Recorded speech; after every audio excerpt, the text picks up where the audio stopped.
El Carrizal es un pueblo de algunos cientos de habitantes situado a 15 kilómetros al oeste de Villa Ahumada. Desde su fundación, en 1758, perteneció al Reino de Nuevo México, cuya capital era Santa Fe. En 1773 pasó a depender de la Nueva Vizcaya, provincia que englobaba todo el territorio del actual estado de Chihuahua. El Carrizal fungió como presidio desde 1758 hasta 1825. En 1820, el poblado obtuvo la categoría de municipio. Actualmente es sección municipal de Villa Ahumada, ciudad cabecera del municipio más grande del estado de Chihuahua. El paisaje del Carrizal es típico de la altiplanicie desértica chihuahuense. Tiene una pluviometría que apenas alcanza los 25 milímetros al año. El horizonte, fundamentalmente plano que caracteriza la región, es interrumpido por solo algunas sierras aisladas, donde brotan ojos de agua, como el Ojo del Carrizal, lugar donde nace un arroyo que contribuye a alimentar de agua a el asentamiento. El Carrizal se encuentra cerca del río del Carmen, que antiguamente vertía sus aguas en la laguna de Patos. El nombre de este río recuerda la antigua hacienda del Carmen, que dio nacimiento al actual pueblo de Flores Magón. Fue alrededor de este río y de los ojos de agua que desde los tiempos más remotos buscaron instalarse los pobladores de la región, como explicaremos más adelante. Para hablarnos sobre este asentamiento y sobre otros asentamientos de importancia que hubo en esta región del sur de Ciudad Juárez, norte del estado de Chihuahua, la compañera Claudia Mireya nos va a decir qué otras haciendas o qué tipos de asentamientos había aquí en la región. Bueno, sí, aquí antes de que se fundara el Carrizal había otros ranchos o haciendas, como era el Ojo de Agua Caliente, la hacienda de Santa María, la hacienda del Carmen. Este asentamiento es posterior. Y en cuanto a la fundación del Carrizal, doctora Chantal Carmusel, ¿cuándo se funda aquí el Carrizal? Supongo que es más antiguo que Villa Ahumada, por ejemplo. Sí, es muy antiguo. O sea, el Carrizal es colonial y se funda el 8 de noviembre de 1758 como presidio y con 80% de personas pues reclutadas en Nuevo México, en la región del Paso y algunas otras en San Buenaventura, San Bartolomé, San Valle de Allende y Chihuahua. Y se funda con 51 soldados junto con sus familias. En total eran un poquito menos, 197 exactamente, entre hombres y mujeres. Que era pues, un asentamiento típico de esa época. En esa época se fundaron varios presidios, otro fue la Junta de los Ríos. El presidio, ¿qué era un presidio, doctor Alvarado? Los presidios, actualmente el término lo utilizamos para identificar algún centro penitenciario, pero el presidio tenía más bien fines de fortaleza o de protección a qué o cómo. Los presidios eran asentamientos militares que se formaron desde mediados del siglo XVI en el norte de Nueva España. Es una vieja tradición española, que servían como puntos de protección, sobre todo para los caminos y para detener los ataques de los indios, de los indios de guerra de las diferentes regiones. En el caso de este presidio, este es uno de los últimos presidios o de los presidios más tardíos que se fundaron en el hoy estado de Chihuahua, y es muy probable que esta iglesia que tenemos detrás de nosotros perteneciera al conjunto de la zona presidial.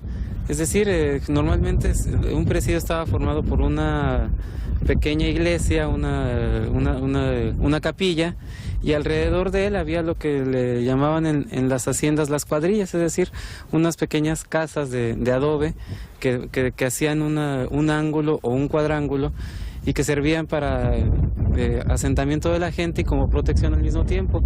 Entonces ahorita posteriormente vamos a ver cómo esta iglesia, en su parte de atrás todavía quedan restos de lo que pudo haber sido una parte del asentamiento presidial original, aunque esta iglesia después durante el siglo XIX y el porfiriato sirvió como cuartel.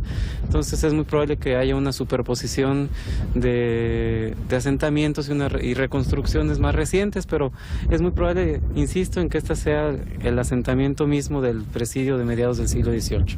Algunas personas de este lugar, doctor, hablan de que existió un convento en esta iglesia. ¿Qué tan cierto es eso? No tenemos noticias de esto. Esto fue se formó como presidio y con el tiempo se hizo un poblado de mestizos. No tenemos tampoco noticia de que hubiera habido una misión ni jesuita ni franciscana exactamente en este lugar, sino que pertenecía a otras misiones comarcanas, ¿no? Yo creo que esto más bien fue un asentamiento primeramente militar y posteriormente una zona de un pueblo agrícola. Aproximadamente ¿cuál es la fecha que se calcula la fundación de esta iglesia, doctor José? Bueno, esta iglesia es seguramente de la segunda mitad del siglo XVIII. No podemos decir que se haya fundado exactamente en 1758, bueno, que se haya edificado como monumento, ¿no? Pero del siglo XVIII sí es. Lo que habría que añadir también sobre el hecho mismo de la fundación del Carrizal es que el Carrizal se encontraba en el camino que unía El Paso con Chihuahua.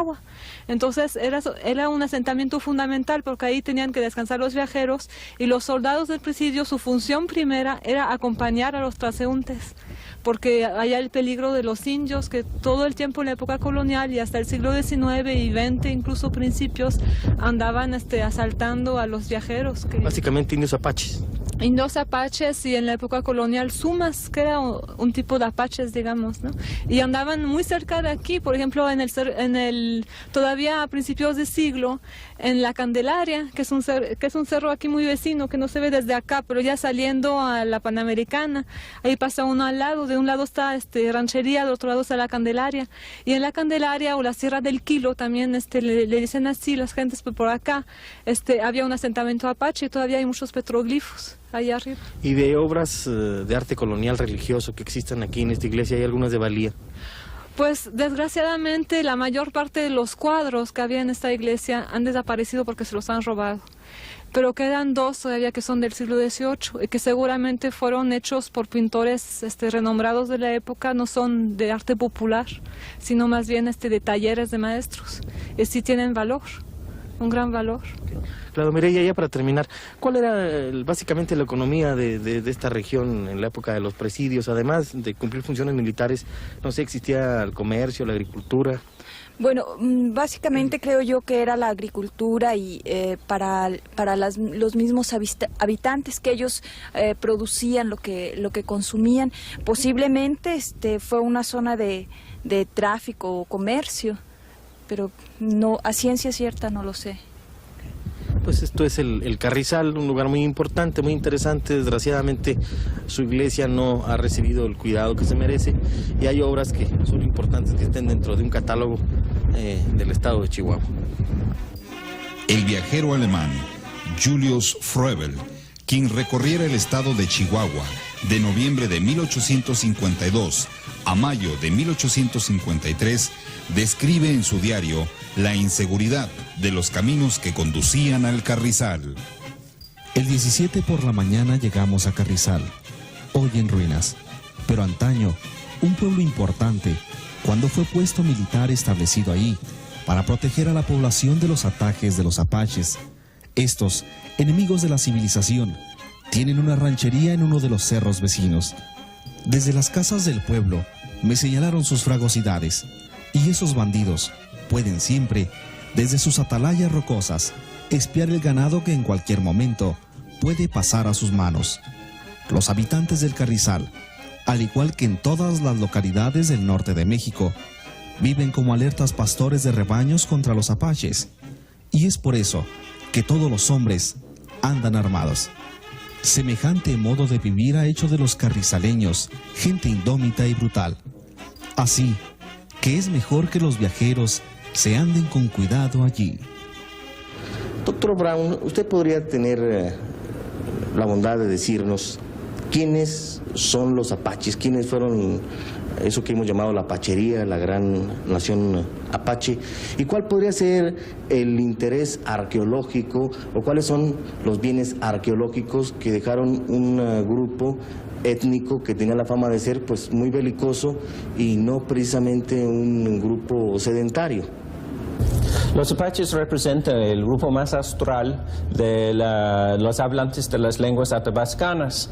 Se piensa que los athabascanos eran gente que entraban al continente americano como a lo mejor hace unos 3.500 años y básicamente fue la última ola de invasores desde del continente asiático.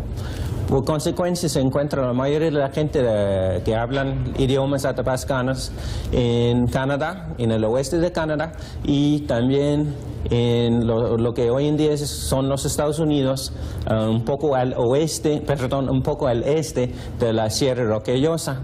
Ellos iban entrando, bajando hacia el sur durante los últimos 1000 años. Se encuentra desde datos lingüísticos que había gran cambios entre los últimos 300, 900 años. Se piensa que iban entrando al territorio que hoy en día se conoce como Nuevo México, más o menos 1540. Esas son las primeras noticias que tenemos. O sea, más o menos que en el mismo tiempo que iban llegando los españoles al territorio que hoy en día es el norte de México, se puede pensar que también iban llegando la gente de habla athabascana desde el norte. Bueno, yo les voy a dar el punto de vista del historiador, ¿no? Es decir, cuáles son las huellas que podemos encontrar en la documentación colonial acerca de los apaches. Bueno, los primeros registros que tenemos son de mediados del siglo XVII y provienen del archivo de Parral. Ahora, hay menciones anteriores ya no de los indios apaches propiamente dicho. Bueno, hay que explicar que los apaches eran tribus que fueron muy perseguidas por los españoles porque los reducían a la esclavitud. Como ellos no admitían estar bajo el yugo español, los españoles los cazaban como esclavos. Y es en esa calidad de esclavos que ellos fueron a laborar en las minas de Parral. Y en los archivos parroquiales de Parral salen frecuentemente esas menciones de apaches. También hay edictos del gobernador donde él autoriza las guerras punitivas en contra de los apaches, es decir, la reducción en cautiverio de los apaches. Ahora, también tenemos menciones, y menciones muy tempranas, desde el año de 1615, de encomiendas dadas a los españoles de lo que es ahora el sur del estado, Parral y San Bartolomé, sobre los indios sumas. Los arqueólogos mismos no saben qué son ni los indios sumas ni los indios mansos, porque nunca han encontrado ningún sitio de mansos o de sumas, dado que después se mezclaron y lo que se tiene son asentamientos más tardíos después de la guerra con los indios pueblos, después de 1680. Pero no se sabe nada de los asentamientos anteriores a 1680 en esta zona de aquí de Juárez. Y sin embargo, esos indios ya estaban encomendados a los colonizadores del sur del estado. Entonces, ¿quiénes eran esos indios sumas o janos o jumanos de Texas y de aquí del sur de Nuevo México y de lo que es ahora el norte del estado de Chihuahua? Probablemente eran ellos mismos indios apaches, no lo sabemos. Y en la documentación colonial de ninguna manera podemos distinguir los indios sumas y los indios apaches. Quizás eran los mismos y ya estaban asentados aquí desde hace mucho tiempo. Sin embargo, sí podemos hacer una diferencia en cuanto a territorios. Los indios apaches que reducían a la esclavitud eran indios que provenían de más al norte. Esta zona de aquí de Ciudad Juárez, en la zona del Carrizal, los indios fueron dados en encomienda y ya no casados. Bueno, después, en el transcurso del siglo XVII, cuando se rebelaban, sí los cazaban como esclavos, pero nada más en expediciones punitivas. En tiempo normal eran encomendados a españoles que los llevaban a sus ranchos, a sus haciendas, a trabajar, como trabajadores forzados que eran. ¿Cuál sería el punto de vista del arqueólogo? ¿Cuál sería el punto de vista de la arqueología? ¿Cuáles son los registros, los rastros que dejan estos apaches? Eso nos lo va a decir el doctor Bravo. Los restos que dejaban los apaches en el territorio chihuahuense es muy interesante, pero muy difícil hallar. Como gente nómada, no tenían gran cosa, no tenían gran impedimento o grandes cantidades de pertenencias. Parece que por su propia movilidad no quisieron adquirir muchas cosas. Lo que sí adquirieron, en gran parte, ya se pudrieron y no dejaban huella permanente. Por lo cual, en este caso, el arqueólogo más que nada tiene que trabajar con la lítica, pero todavía hasta el momento no se encuentra un tipo de lítico o un material de piedra fabricado de una manera netamente apache. También se puede pensar en el padrón de asentamiento, cómo hicieron sus casas, dónde lo hicieron. Hasta el momento tampoco tenemos buenos datos sobre eso. Ahorita en este proyecto lo que pretendemos hacer es tratar de identificar unos sitios arqueológicos que sabemos son de los apaches, por lo cual a lo mejor serán del fin del siglo pasado. Por ejemplo, podemos buscar el lugar donde Jerónimo se rindió a General Crook al fin del siglo pasado. Podemos utilizar los datos históricos de los compañeros para identificar lugares donde hicieron sus campamentos muy enseguidos. Con estos datos históricos pretendemos ir al lugar e investigar para ver qué podemos encontrar. Hasta el momento, las huellas de los apaches han sido muy difíciles hallar en este área. Doctor Brown, ¿cuál podría ser la relación entre Paquimé y la región del Carrizal? O dicho en otras palabras, ¿cuál sería la extensión de los apaches o la influencia en esta zona norte del estado de Chihuahua? Básicamente su pregunta para mí son como 3 o 4 preguntas. Primero, para mí lo más fácil a contestar es ¿cuál es la extensión del área de la cultura de Paquimé? Básicamente la cultura Paquimé, a través de su cerámica, a través de sus técnicas de construcción, se reconoce, cubre el área de, como usted ha mencionado, Carrizal, en el oeste, Villa Humada, hacia el río Sonora, hacia el río Moctezuma, ahí en el estado hoy en día de Sonora, desde el este hacia el oeste. La relación entre Paquimé y los apaches es muy tenue. Hay mucha discusión sobre las últimas fechas de Paquimé, por lo cual existe una leve posibilidad que hay una relación entre Paquimé y los apaches. Hoy en día se piensa que Paquimé se acabó al finales del siglo XV. A partir de 1450 o un poco más después, pero evidentemente antes de la llegada de los españoles. Como dijimos, parece ser que los apaches llegaron al territorio nuevo mexicano más o menos a partir de 1540. Ya usted puede detectar que hay un hiato de tiempo en el cual no indica necesariamente que los apaches tenían nada que ver con Casas Grandes, Paquimé. Pero si estamos mal en nuestras fechas, posiblemente sí hay una relación. Y este interés se genera a base de las preguntas sobre cómo se cayó, cómo se terminó Casas Grandes, cómo se terminó Paquimé. Se piensa que Paquimé a lo mejor se terminó en una manera muy catastrófica, que aunque era una gente sedentaria con una gran ciudad, se piensa que a lo mejor se debilitó y de repente la gente nómada, como por ejemplo posiblemente los apaches, lo atacaron y lo ganaron y lo conquistaron.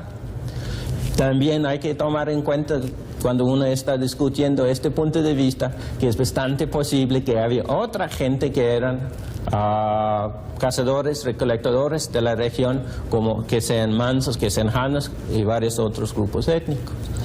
Ahora bien, para relacionar las primeras entradas de los apaches a este área, podemos pensar que sí, a lo mejor ahí habían entradas en el siglo XVI. Una muestra de asentamiento de la época colonial del norte de la República es el Carrizal. Sobre su fundación, sobre su existencia y sobre su historia nos va a hablar el investigador Salvador Álvarez, y nos va a hablar de su fundador, don Manuel de San Juan y Santa Cruz. Bueno, efectivamente el fundador de El Carrizal es Manuel de San Juan de Santa Cruz, pero hay que hacer algunas precisiones al respecto. Este personaje fue originalmente, hubo dos Manuel de San Juan, hubo Manuel de San Juan Santa Cruz y Manuel Antonio San Juan de Santa Cruz, que era su sobrino y heredero. Manuel de San Juan de Santa Cruz fue capitán de presidio del Paso del Norte Y en una época en que ser capitán de presidio era sumamente importante en cuanto al poder que adquirían los capitanes de presidio. Los presidios, como todo el mundo sabe, son fortificaciones militares que se colocaban sobre todo en las zonas de tránsito, sobre los caminos en la época colonial, y en las cuales asentaban soldados para proteger a los caminantes. En el norte llegaron a tener suma importancia porque durante mucho tiempo fueron prácticamente los únicos asentamientos españoles en muchas zonas de frontera. Y los capitanes de presidio adquirían no solamente el comando de las tropas, sino la capacidad de juzgar, la capacidad de repartir tierras, es decir, el gobierno civil de esas regiones de frontera. Así, por ejemplo, en Sonora, Francisco Cuervo Valdés funda varios pueblos alrededor de su presidio y con el tiempo adquiere una gran cantidad de tierras. Para el caso de Chihuahua, Manuel de San Juan de Santa Cruz es un ejemplo del mismo tipo. Hay un antecedente en Conchos, por ejemplo, con el capitán Juan Fernández de Retana, el capitán del presidio de San Francisco de Conchos, vecino de la misión del mismo nombre, que también adquiere un gran poder, adquiere el gobierno civil de la región y adquiere una gran cantidad de tierras. Así Manuel San Juan de Santa Cruz, a mediados del siglo XVIII, tenía ya toda una serie de haciendas que iban prácticamente desde Nombre de Dios, muy cerca de Chihuahua, pasando por Encinillas, El Sauce, etcétera, hasta casi el sitio donde se encontró después el Carrizal, y también tenía algunas tierras en la región de Paso del Norte. San Juan de Santa Cruz muere, hay un concurso de bienes por unos malos negocios que tuvo. Él tuvo también haciendas en México, muy cerca de la Ciudad de México, en Cuautitlán, y lo hereda su sobrino Manuel Antonio de San Juan de Santa Cruz Jaques, que hereda todas estas haciendas. Y es durante su época, durante la vida de este sobrino del original Manuel de San Juan de Santa Cruz, que se funda el Carrizal. Hay un mapa que vamos a mostrar aquí, donde se representan todas las haciendas de Manuel de San Juan de Santa Cruz, que en su época llegó a reclamar una cantidad enorme de tierras, de más de 250 sitios de ganado mayor, y llegó a ser en su momento uno de los más grandes latifundistas de lo que hoy es el estado de Chihuahua. Durante la época colonial hubo gran número de asentamientos y establecimientos de españoles. Algunos eran presidios o fortalezas y las otras eran haciendas. Sobre las haciendas de la región del Carrizal nos va a hablar Claudia Mireya Pérez. Es muy importante esta zona del Carrizal porque estaba muy poblada. En otras ocasiones ya habíamos mencionado que este era un cruce del camino y había muchas haciendas, la mayoría era de labor, muy pocas de ganado. Entre las haciendas de labor se encuentran la hacienda de Encinillas, la hacienda del Sauce, de San José del Potrero, la hacienda de Ojo Caliente, se encuentra también el rancho de la Magdalena. Todos estos ranchos y haciendas, como dije hace un momento, su principal actividad era la agricultura, pero después de 1750 esta zona ya es un centro ganadero muy importante. Se menciona, por ejemplo, que en el Carrizal en 1770 había una cantidad de cabezas de ganado mayor a la de 300,000. Una de las muestras más representativas de la época colonial, un registro todavía palpable del paso del tiempo en el Carrizal, es su iglesia. Es una construcción muy interesante por el tipo de adobes. Es una iglesia que tiene un crucero, que es algo raro en este tipo de iglesias, las vigas, etcétera. Sobre esta iglesia, sobre su época, sobre la historia de la iglesia y sobre el santo que se venera ahí, que es un santo pues muy colonial, San Fernando, nos va a hablar Chantal Cramusel. Bueno, la iglesia del Carrizal es seguramente uno de los edificios más interesantes del estado de Chihuahua. Como lo mencionaba el licenciado de la Torre, tiene crucero. Hay pocas iglesias con crucero en el estado. Otra muestra de iglesia con crucero es Guadalupe, claro, desde luego la Catedral de Chihuahua. Hay otra en Satevó, hay otra en el Valle de San Bartolomé, pero digamos que son contadas las iglesias que cuentan con un crucero. Además, la iglesia del Carrizal es totalmente construida de adobe y tiene ese adobe colonial muy ancho, mucho más ancho del que se usa actualmente, y aparentemente lo ponían a veces a lo largo, a veces a lo ancho. Hay que añadir a eso que no hay ningún estudio sobre las técnicas de construcción propias de la época colonial. Es una de las cosas que estamos promoviendo en la universidad gracias a la obra de la catalogación del patrimonio artístico chihuahuense, en el cual nos ayudan especialistas de la UNAM de investigaciones estéticas. Aparte de esto, la iglesia del Carrizal tiene también esas vigas típicas de la época colonial. Y la gente de ahí del Carrizal todavía recuerda por memoria oral que esas vigas provenían de la Hacienda del Carmen. La Hacienda del Carmen queda a más de 100 kilómetros por el río del Carmen, río arriba. Y parece que antes este río era tan importante que permitía bajar por vía fluvial, o sea, por el río, las vigas desde las sierras que estaban alrededor de la Hacienda del Carmen. Entonces de ahí provienen, y incluso cerca de Carrizal hay un lugar que se llama el Paso de Vigas. Es ahí donde se atraviesa el río del Carmen, recordando quizás que algún día pasaron por ahí las vigas para la construcción del templo de San Fernando del Carrizal. La iglesia de San Fernando del Carrizal es interesante desde el punto de vista arquitectónico, no solo porque tiene crucero, sino porque también este crucero termina en 2 torreones redondos que dan al edificio, visto desde el exterior, un aspecto de fortaleza.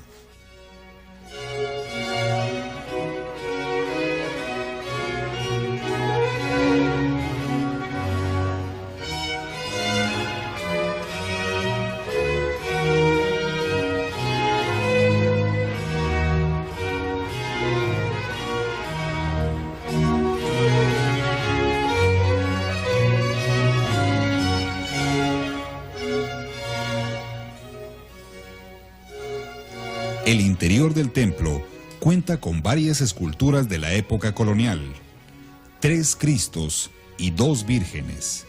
Esas imágenes de bulto parecen remontar al siglo XVIII.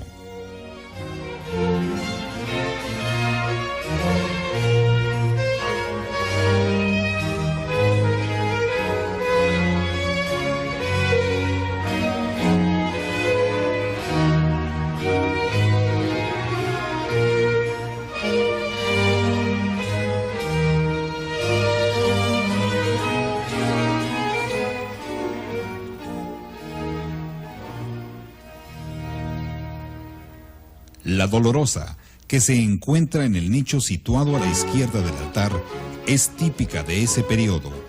Pocas eran las iglesias en Chihuahua que no ostentaban una Dolorosa.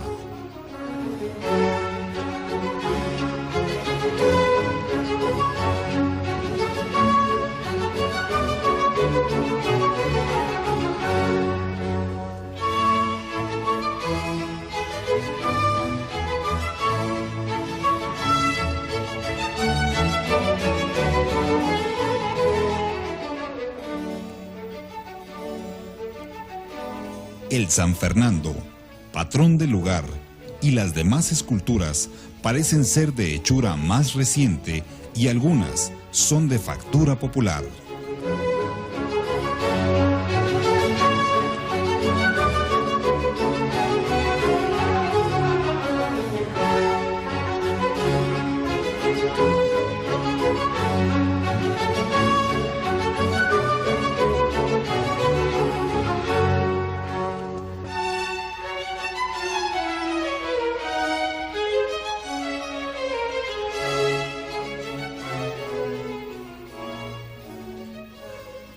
En la sacristía se conservan una serie de imágenes más modernas y una colección de exvotos que expresan la riqueza de la religión y del fervor popular de este siglo.